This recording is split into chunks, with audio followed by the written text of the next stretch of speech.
Hello everyone, எல்லாருக்கும் வணக்கம். Welcome back to the channel.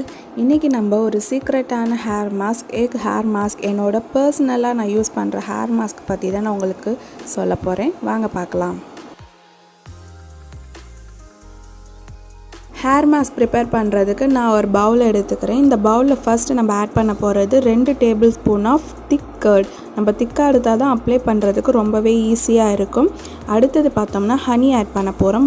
ஒரு டேபிள் ஸ்பூன் ஹனி ஆட் பண்ணால் போதும். நிறைய பேருக்கு டவுட் வரலாம், ஹனி ஹேர் கலரை டிஸ்கலர் பண்ணிடும்ன்ட்டு. பட் ஹனியோட நேச்சர் என்னன்னு பார்த்தோம்னா ஹேரை எப்போவுமே மாய்ஸ்சர்டாக வச்சுருக்கோம். அதனால் இதை 1 டேபிள் ஸ்பூன் ஆட் பண்ணிக்கிறோம். கூடவே மெயின் இன்க்ரீடியண்ட்டான எக் எடுத்துக்கிறேன். நான் ஒரே ஒரு எக்கு தான் எடுத்திருக்கேன். நான் ஸ்கேல்பில் மட்டும் தான் அப்ளை பண்ண போகிறேன். ஸோ நான் ஒரு எக் எடுத்திருக்கேன். நீங்கள் ஃபுல் ஹேருக்கு அப்ளை பண்ணுறதா இருந்தால் இல்லை லாங் ஹேராக இருந்தால் 2 எக்கு கூட எடுத்துக்கலாம். அவ்வளோதான், இந்த பேக் ரெடி ஆகிடுச்சு. மிக்ஸ் பண்ணி அப்ளை பண்ணி ஒரு 2 ஹவர்ஸ் கழிச்சு நம்ம வாஷ் அவுட் பண்ணிட்டா சூப்பரான ஹெல்தியான ஹேர் நம்மளுக்கு கிடச்சிரும்.